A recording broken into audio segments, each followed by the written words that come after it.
ہم نے کب آخری دفعہ سنا کہ پریزیڈنٹ آف پاکستان نے کوئی بھی کام کیا ہو ایسا جو کنسٹرکٹیو ہو, ملک کے لیے بڑا فائدہ مند ہو, یا کم از کم وہ کوئی ان کے بارے میں خبر ہی آ گئی ہو ایسی؟ یا ابھی جج صاحب کی بہت کنٹریبیوشن ہے پاکستان کے لیے, لیکن ان کی وہ کنٹریبیوشن ایز چیف جسٹس تھی.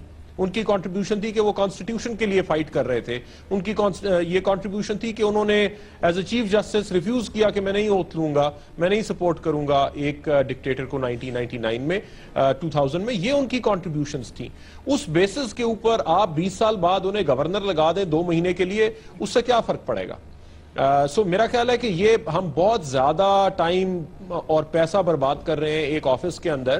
اب ایک کانسٹیٹیوشنل امینڈمنٹ کی طرف سوچنا چاہیے جس میں آپ, ٹھیک ہے چیف ایگزیکٹو جو ہے وہ چیف منسٹر ہو, وہ رن کرے, جو ہمارا فیڈریشن کا کانسیپٹ ہے اس کے پاس اتھارٹی ہو, اسی طرح سینٹر کے اندر پرائم منسٹر ہے. تو میرا خیال ہے کہ اس عہدے کو ہی ختم کرنا چاہیے. تو آپ کوئی آپشن ہی نہیں لے رہے عہدہ ختم کر رہے ہیں؟ میں آپشن نہیں لے رہا. جی بابر ستار صاحب اس عہدے کی اہمیت کے اوپر بات کرتے ہوئے کہہ رہی ہے عہدہ ہونا ہی نہیں چاہیے, لیکن مشاہد اللہ خان صاحب ان کے بھی فیورٹ ہیں جس طرح باقی سے پینلسٹ نے اب تک بات کی. ماروی سرمد صاحبہ. شکریہ عائشہ. مجھے بھی شہزاد صاحب کی طرح یہ سوال کا کچھ اس کے انٹینٹ کی سمجھ نہیں آئی کہ یہ کیسے ایڈ کرے گا پولیٹیکل جو ہمارے مسائل ہیں ان ایشوز کی ریزولوشن پہ. لیکن بہرحال آپ نے سوال پوچھا ہے تو بات یہ ہے کہ مشاہد اللہ صاحب ایک انتہائی عمدہ سیاسی ورکر ہیں اور وہ بہت عمدگی کے ساتھ حکومت وقت کو سینٹر میں سینٹ کے اندر ان کا دفاع بھی کرتے ہیں اور ان کا موقف بھی پیش کرتے ہیں. اور اکثر سینیٹر میں وہ سینٹ میں کسی لگی لپٹی کے بغیر جو ہے وہ بات کرتے ہیں اور بہت زیادہ کوئی انہیں یعنی وہ کوئی ایک ڈپلومیٹک سا وہ اس طریقے سے بات نہیں کرتے, بہت سیدھی بات کرتے ہیں. اس طرح کے عمدہ سیاسی ورکر کو میں سمجھتی ہوں کہ اگر آپ سندھ جیسے صوبے میں آپ گورنر لگائیں گے تو وہ بہرحال ان کو ایک ضائع کرنے والی بات ہے. سندھ کا جو مسئلہ ہے وہ ہم اسے اربن رورل ایک جو کشمکش کہتے ہیں وہ دراصل یوفمزم ہے ایک ایتھنک کشمکش کا. اور یہ آپ دیکھیں کہ وہاں پر مسائل زیادہ سندھی اور مہاجر اردو بولنے والی کمیونٹی کو بیلنس کرنے پر مبنی ہے.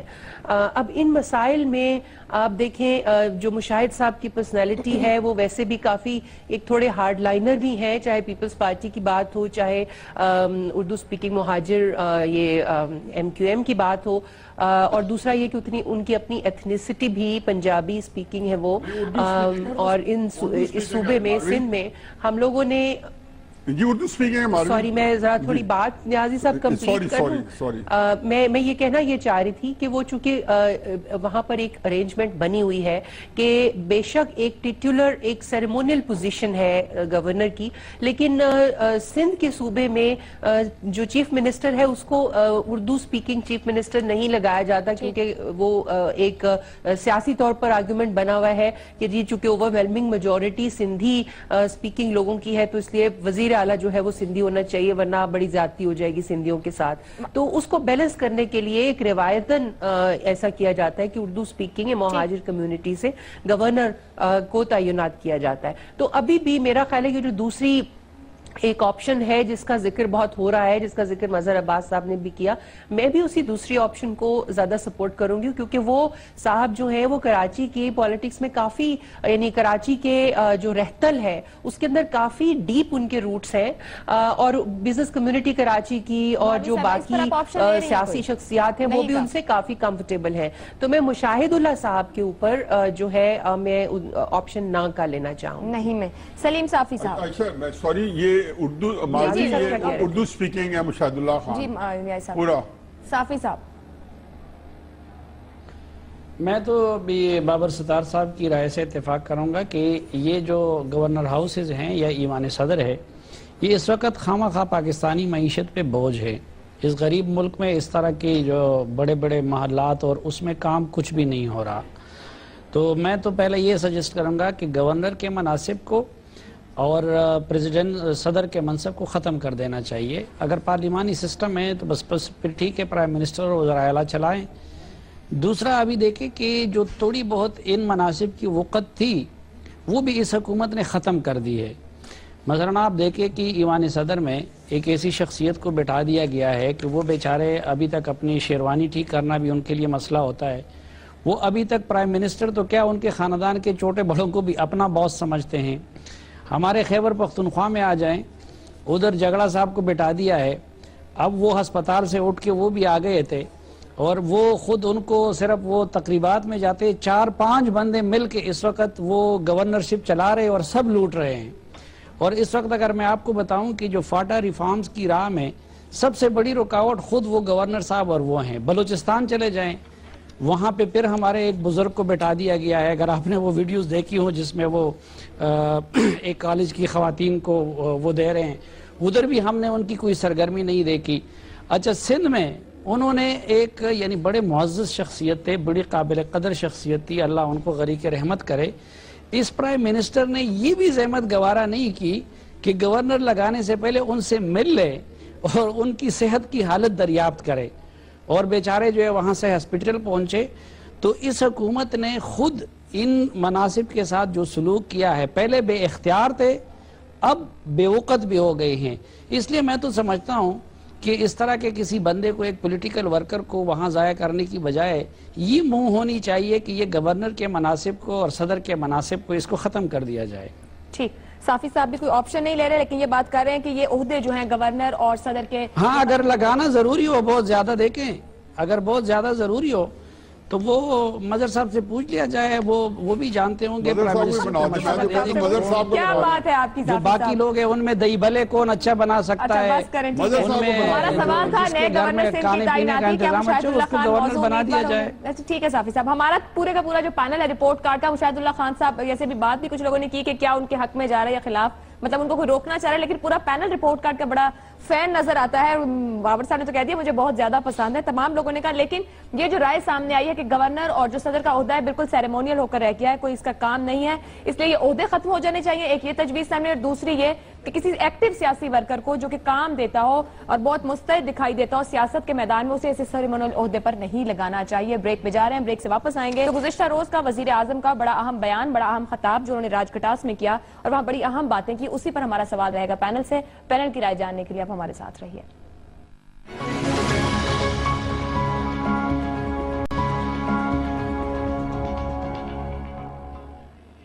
رپورٹ کارڈ میں ایک بار پھر خوش آمدید. میں پاکستان میں بسنے والے مسلمانوں کا وزیر اعظم نہیں بلکہ تمام پاکستانیوں کا وزیر اعظم ہوں. ان سب کا جو ننگے سر ہیں اور جو پگڑیوں والے ہیں, ٹنڈوں والے ہیں اور بالوں والے, داڑھیوں والے ہیں اور بغیر داڑھیوں والے. ان خیالات کا اظہار وزیر اعظم نواز شریف نے گزشتہ روز چکوال کے علاقے کٹاس راج میں منعقدہ تقریب سے خطاب میں کیا.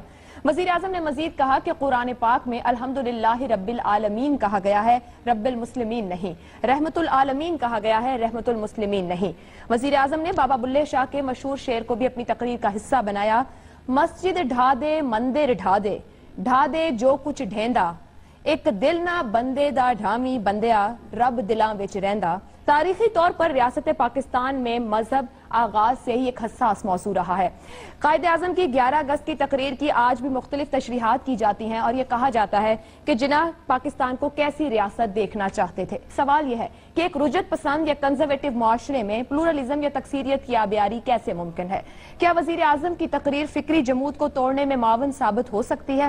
سب سے اہم سوال یہ کہ کیا لبرلزم, سیکولرزم اور روشن خیالی جیسی اصطلاحات کو مذہب مخالف سوچ سے تعبیر کرنے والے معاشرے میں عملی سیاست ممکن ہے؟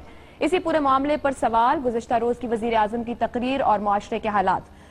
سوال یہ ہے, مذہبی تعصب سے بالا تر ہو کر ریاست چلے, کیا کسی حکومت کے لیے ایسا کرنا ممکن ہے؟ اگر آپ سمجھتے ہیں کسی حکومت کے لیے ایسا کرنا ممکن ہے تو ہاں کا آپشن لیں گے, اور اگر اتفاق نہیں کرتے اس بات سے تو نہیں کے آپشن کے ساتھ جائیں گے. بابر ستار صاحب. عائشہ, میرا تو یہ خیال ہے کہ حکومت کے لیے ایسا کرنا لازم ہے. ہمارا جو کم از کم آئین ہے اس کے اندر ہم نے ایک فریڈم آف ریلیجن ایک فنڈامنٹل رائٹ کے طور پہ پیش کیا ہوا ہے, اور اس میں یہ لکھا گیا ہے آئین پروٹیکٹ کرتا ہے ہر انسان کو. اچھا, اگر اب آپ اسٹیٹ یہ پرسیو کرے کہ ایک سیٹ آف سٹیزنز کہ ریلیجس بلیف کو پروٹیکٹ کرنا ہے اور دوسرے کو نہیں کرنا, پھر تو باقی تمام فنڈامنٹل رائٹس جو ہیں آپ کے وہ irrelevant ہو جاتے ہیں. آپ رائٹ ٹو ڈگنیٹی کس کا پروٹیکٹ کریں گے, آپ رائٹ ٹو ایکوالٹی کس طرح انشور کریں گے؟ سو ریاست اور جو لوگ ریاست کو چلا رہے ہیں اگر وہ اپنی جو چشمہ انہوں نے لگایا ہے اس میں سے انہیں لوگوں کے ریلیجنز نظر آتے ہیں تو پھر تو آپ اپنی جو ذمہ داریاں ہیں جو اوتھ انہوں نے اٹھایا ہے آئین کو اپ ہولڈ کرنے کا لوگوں کے رائٹس پروٹیکٹ کرنے کا آپ وہ پورا ہی نہیں کر سکتے. اب چونکہ معاشرہ ہمارا ڈیوائیڈڈ ہے یہ بڑی پولرائزنگ ڈیبیٹ ہے ریلیجن کی اس وجہ سے یہ کرنا مشکل ہے. جو ہماری لابی ہے جو چاہتی ہے کہ ریلیجن کے بیسس کے اوپر آپ بہت سارے کام کریں ظاہر ہے ہم ایک 97% مسلمان ملک ہیں سو ہماری جو مائنورٹیز ہیں وہ تو بڑی لمیٹڈ ہیں سو ان اینی ایونٹ لیکن کتنا رول ہونا چاہیے پبلک لائف میں ریلیجن کا اس کے اوپر ڈیبیٹ ہے اور اس میں جو ایک ووکل مائنورٹی ہے جو چاہتی ہے کہ ریلیجن آپ اپنی سلیو پہ پہنے اور اس کے بیسس کے اوپر آپ کے اختیارات آپ کے رائٹس اور آپ کی ٹریٹمنٹ ڈٹرمن ہو معاشرے میں وہ بڑی پاورفل ہے. لیکن جو تقریر پرائم منسٹر نے کی میرا خیال ہے بہت موضوع اور بڑی امپورٹنٹ تقریر ہے. دیکھیے لیڈرشپ کے پاس کیا سب سے بڑی چیز ایک مائک ہوتا ہے آپ ایک بات کرتے ہیں اس کا اثر ہوتا ہے جو انہوں نے بات کی ہم آج اس کے اوپر بات کر رہے ہیں اور لوگوں نے بھی اسے سنا سو ان چیزوں کا اثر ہر صورت ہوتا ہے. بڑی اچھی بات ہے کہ انہوں نے کی اللہ کرے اور لیڈرز بھی اس طرح سے بات کریں اور یہ پوزیشن لیں کہ برابری اگر برابری نہیں ہے تو پھر کیا سٹیزن شپ رائٹس کوئی انفیریئر ہے اور کوئی سپیریئر ہے. سو بات امپورٹنٹ بھی ہے لیکن کہنی بھی ضروری ہے جو ہماری معاشرتی صورتحال ہے اس میں. تو بابر صاحب آپ نے سٹارٹ میں کہہ دیا کہ ہمارے آئین میں ضروری ہے پھر آپ نے کہہ دیا کہ حکومت کے لیے مشکل ہے تو آپ آپشن ہاں کا لے رہے ہیں یا نہیں کا؟ جی میں ہاں کا آپشن لے رہا ہوں بالکل پاسبل ہے آپ کو بولڈ آپ کو ایک پرنسپل پوزیشن لینی ہے اس کے تھوڑے کانسیکوینسز ضرور ہوں گے کہ یہ کچھ پولیٹیکل پارٹیز آپ سے ناراض ہوں گی آپ کے 4 ووٹ ٹوٹیں گے لیکن یہ پرنسپل پوزیشن نہیں لیں گے تو یہ ملک تو آگے نہیں چل سکے گا. اصولی پوزیشن یہ لینا ضروری ہے. بابر صاحب ہاں کا آپشن لے رہے ہیں. ماروی سرمد صاحبہ. عائشہ میرا یہ خیال ہے کہ ریاست کے لیے بالکل لازم ہے کہ وہ اپنے آپ کو مذہب سے بالا تر ہو کر تمام سٹیزنز کا جیسے اعتزاز صاحب کہا کرتے ہیں کہ ریاست ہوگی ماں کے جیسی تو ماں کا بچہ اگر ایتھیسٹ بھی نکل آئے تو ماں کے لیے وہ اس کا بچہ ہی ہوتا ہے.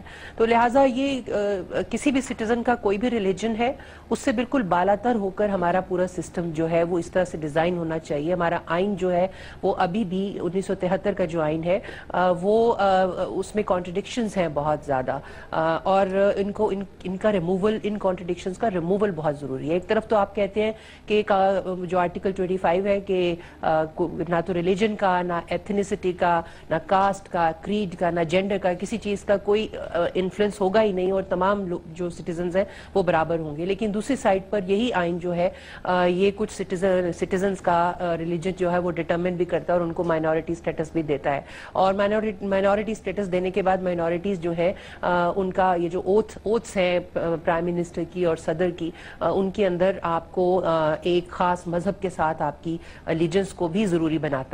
تو یہ کانٹرڈکشنز کو دور کرنے کی ضرورت ہے.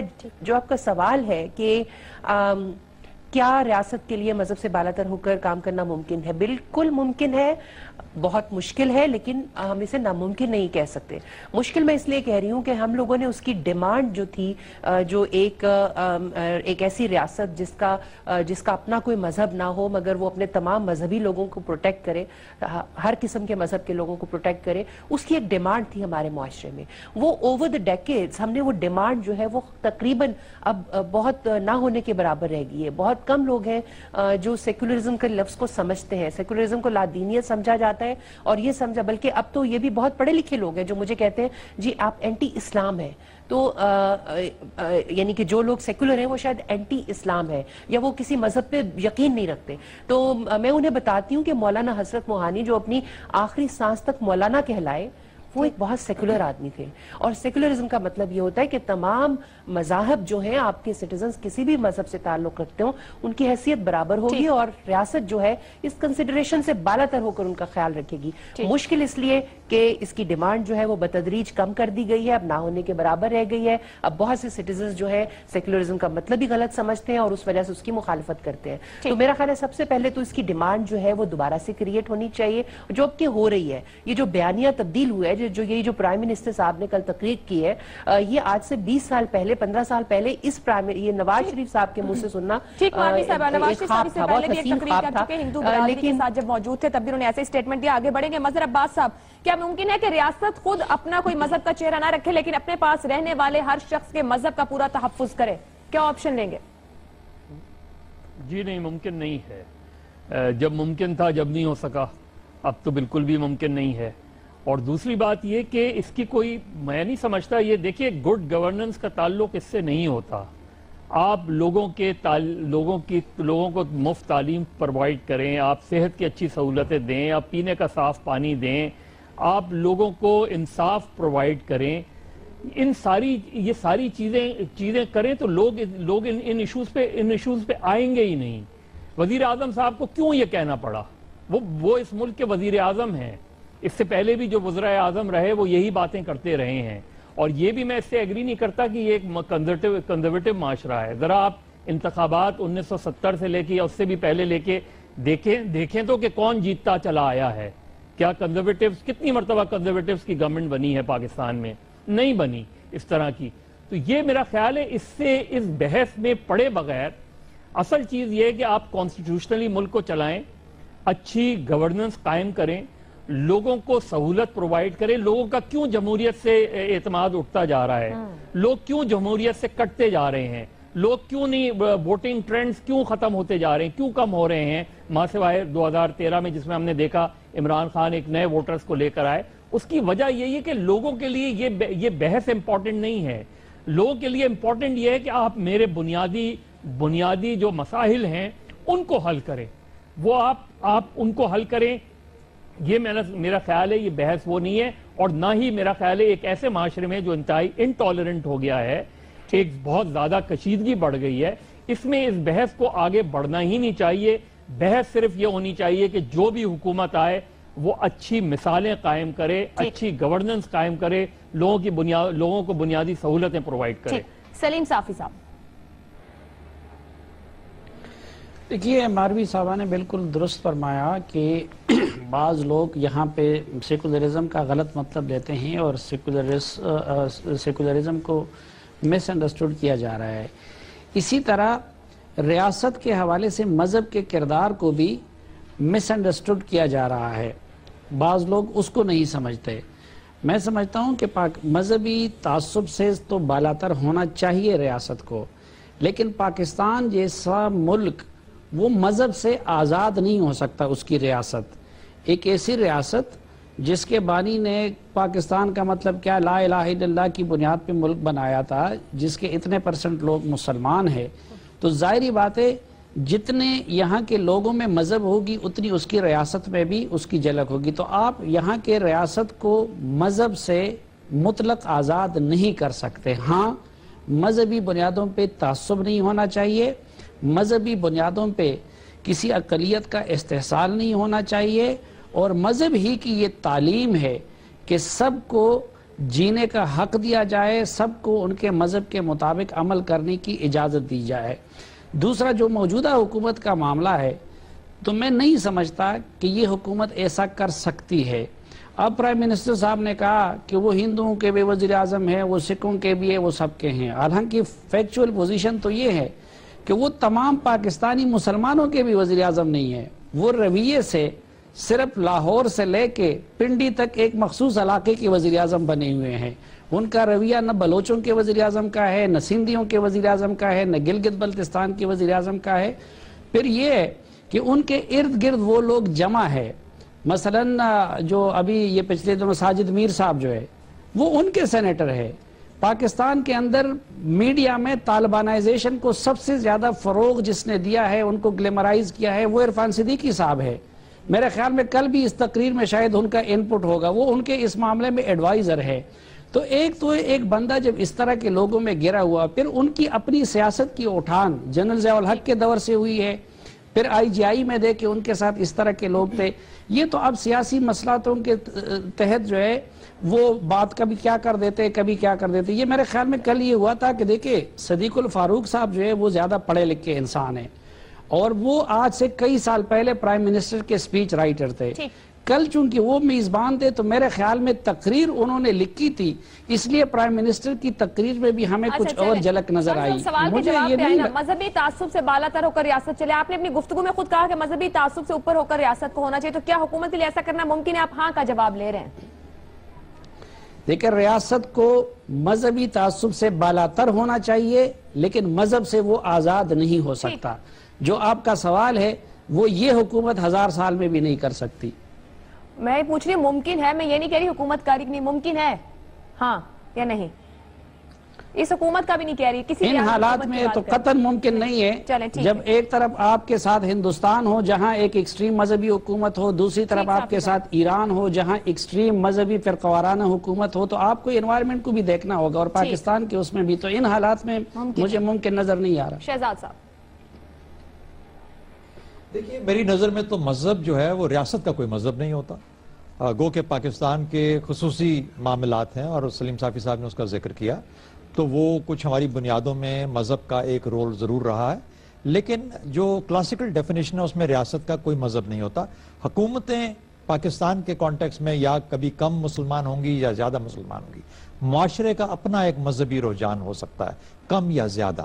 اچھا, لیکن اب اگر سوال کی جو بناوٹ ہے اس کے حساب سے دیکھا جائے تو لگتا یوں ہے جیسے کہ ہم یہ ڈٹرمن کرنے کی کوشش کر رہے ہیں کہ مذہب کو کس طریقے سے سیپریٹ کیا جا سکتا ہے گورننس کے ایشو سے یا حکومت سے یا سیاست سے. یہ ہے بنیادی سوال جو کہ ہمارے ہاں بڑے عرصے سے ایک بحث میں بنی ہوئی ہے. میرا خیال ہے پاکستان کے اندر اس کا جو جواب ہے ہمارے آئین کے اندر بالکل واضح طور پر بنا دیا گیا. اب وہ مجبوری کے تحت آبجیکٹو ریزولوشن فوراً آ گئی, قائد اعظم کی ڈیتھ کے فوراً بعد پہلے پرائم منسٹر کے نیچے, اس کو ضیاء الحق نے آئین کا حصہ بنا دیا. اس کے بعد اس میں ترامیم مختلف قسم کی آتی گئیں اسی آئین کے اوپر, اور آج ایک شکل میں موجود ہے. اچھا, اس کو 18ویں ترمیم کے اندر بھی ہم آبجیکٹو ریزولوشن کو ہلا نہیں پائے. اس کی مجبوریاں اپنی سیاسی مجبوریاں ہیں, اور مختلف اور چیزیں بھی ہو سکتی ہیں. 62-63 کو ہاتھ نہیں لگا پائے, یہ بھی انڈیکیٹ کرتا ہے صادق اور امین, یعنی ان دو الفاظ کو چھیڑنا نکالنا ہی تقریباً 18ویں ترمیم کے اندر یا کسی ایسی ترمیم میں مشکل ہے. تو کہنے کا مطلب یہ ہوا کہ یہ وہ حقائق ہیں جو کہ پاکستان کے جو سیاسی اور معاشرتی کلچر ہے اس کو. لیکن بات بنیادی کیا ہے؟ شدت پسندی. اس کا مقابلہ کیا سیکولرزم سے کرنا ہے؟ جب بھی آپ ایک ایکسٹریم سوچ لے کے آئیں گے تو اس کی ضد پیدا ہوگی, چاہے وہ مذہبی شدت پسندی ہوگی یا لبرل شدت پسندی ہوگی, اس کی ضد ضرور کریٹ ہوگی. تو بہتر ہے کہ پاکستان کا آئین اس کا بہترین اور جامع گائیڈ ہے. اور جو مظہر عباس صاحب نے کہا کہ اگر آپ سوشل اور اکنامک پروگرس لے کے چلیں تو شدت پسندی آٹومیٹکلی زائل ہونا شروع ہو جائے گی. اس رستے پہ ہم چلتے نہیں ہیں, اور ہم اس کے اوپر امپوز کرتے ہیں مختلف قسم کے سٹرکچرز. ایسا کرنا ممکن ہے؟ جی ممکن ہے, کیوں نہیں ممکن ہے, لیکن آئین کے مطابق, میں کہہ رہا ہوں آئین کے مطابق چلنے آئین کے مطابق. آئین بالکل ایک بڑا اچھا بیلنس, آئین بیلنس کریٹ کرتا ہے. نیازی صاحب. جی عائشہ, دیکھیں یہ جو پاکستان ریاست ہے یہ ایک بیانیہ تھا. ہم قائد اعظم کی 11 اگست کی تقریر کو بڑی ہائی اسٹیم میں رکھتے ہیں, اور رکھنا بھی چاہیے کیونکہ بڑی وائٹل تقریر تھی. اور یہ اس وقت قائد اعظم نے کی جب پورے ہندوستان میں کشت و خون فساد مچے ہوئے تھے, آگ لگی ہوئی تھی, لوگ ایک دوسرے کو کاٹ رہے تھے. اور بڑی اچھی تقریر کی, اور میرا خیال ہے کہ بیسٹ جو تقریریں آج تک وجود میں آئی ہیں ان میں ایک یہ ہے. یہ پاکستان کوئی مرغی نے انڈا نہیں سینچا تھا 21 دن میں کہ ایک بچہ نکل آیا تھا. یہ ایک بیانیہ تھا. سلیم صاحب نے بالکل صحیح کہا کہ دیکھیں جہاں تک تعلق ہے کہ ریاست کو مذہبی تعصب سے اوپر کام کرنا چاہیے, بالکل کرنا چاہیے. ریاست مانگ کی جیسی ہے, ماروی نے صاحبہ نے کہا بالکل ہے. ریاست کے نزدیک ایک مسلمان اور ہندو اس کے درمیان کوئی فرق نہیں ہے. جرم جو کرے گا جیسے کرے گا اس کو اسی ریاست کے قوانین کے مطابق ناپا جائے گا, تولا جائے گا. مسلمان کو نہیں بخشا جاتا کہ مسلمان ہے. لیکن ایک ذہن میں رکھ